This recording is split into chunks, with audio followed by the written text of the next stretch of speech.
আসসালামু আলাইকুম। নতুন একটি চিকেন রেসিপি নিয়ে হাজির হয়ে গেলাম। আশা করি সবাই ভালো আছেন। আমি আল্লাহর রহমতে ভালো আছি। দেখতে পাচ্ছেন কত সুন্দর একটা চিকেন রেসিপি তৈরি করেছি। দেখতে যেমন লোভনীয়, খেতেও অসাধারণ মজা। এই রেসিপিটি তৈরি করা খুবই সহজ। এখানে আমি মুরগির মাংস নিয়েছি অর্ধেকটা, বড় একটা মুরগির অর্ধেকটা নিয়েছি, ধুয়ে পরিষ্কার করে। পেঁয়াজ কুচি দিয়ে দিলাম 1 কাপ, আদা রসুন বাটা দিয়ে দিলাম 2 টেবিল চামচ, মরিচের গুঁড়া 1 টেবিল চামচ, ধনিয়া গুঁড়া জিরার গুঁড়া 1 টেবিল চামচ করে, হলুদের গুঁড়া দিয়ে দিলাম 1/2 টেবিল চামচ, লবণ দিব স্বাদ মতো, গরম মশলার গুঁড়া দিয়ে দিলাম। এখন সরিষার তেল ব্যবহার করছি, স্বাদ মতো লবণ দিলাম। একটু ভালোভাবে মাখাই নিব, একটু সময় করে মাখাবেন, কারণ মাংসটা যত ভালোভাবে মাখাবেন ততই খেতে ভালো লাগবে। দেখেন আমি কত সুন্দর করে মাখাই নিয়েছি। এখন রেস্টে রেখে দিব আধা ঘন্টা, বেশি সময় থাকলে বেশি সময় দিতে পারেন। এখন আমি রান্নায় চলে আসলাম। একটা ফ্রাই প্যান নিয়েছি, ফ্রাই প্যানে গরম করে নিয়ে সরিষা তেল দিয়ে দিলাম। এখন দিয়ে দিব কিছু রসুন কুচি, এতে করে চিকেনের থেকে রসুন ফ্লেভারটা আসবে, খুবই ভালো লাগবে খেতে। এখন আমি রসুনগুলো ভেজে নিব একটু সময় করে। সাথে কয়েকটা কাঁচামরিচ দিয়ে দিব ফালি করে, এতে করে একটা কাঁচামরিচের ফ্লেভার পাওয়া যাবে। দেখতে পাচ্ছেন কীভাবে করে নিচ্ছি।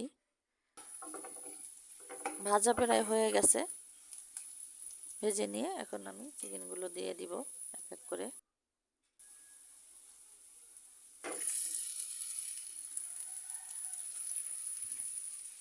এই চিকেনটা কিন্তু পোলাওর সাথে, রুটি পরোটার সাথে, ভাতের সাথে, যে যেটার সাথে খেতে চান না কেন সবটার সাথে খেতে দুর্দান্ত স্বাদ।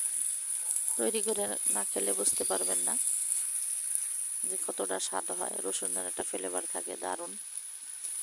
এখন আমি একটু কিছু সময় ধরে এভাবে নেড়ে চেড়ে নিব, একটু নেড়ে চেড়ে দিব যেন সব দিকটা মাংসটা সিদ্ধ হয়ে যায়।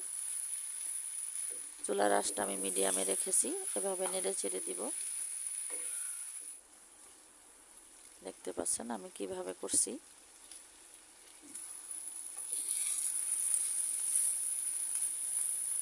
এভাবে নেড়ে চেড়ে নাড়তে নাড়তে দেখবেন ভাজা শুরু হয়ে গেছে। চিকেনটা একটু কালারটা চেঞ্জ হয়ে যাবে, একটু পোড়া পোড়া ভাব আসবে। পোড়া পোড়া ভাব আসলেই খেতে ভালো লাগবে। দেখতে পাচ্ছেন আমি কিভাবে নেড়ে চেড়ে দিছি, পোড়া পোড়া ভাব চলে আসছে চিকেনে। এতে করে কিন্তু মশলাটাও একটা ভাজা ঘ্রাণ আসবে। পেঁয়াজ দিয়েছি আমি, পেঁয়াজটাও ভাজা ভাজা হয়ে যাবে মশলার সাথে।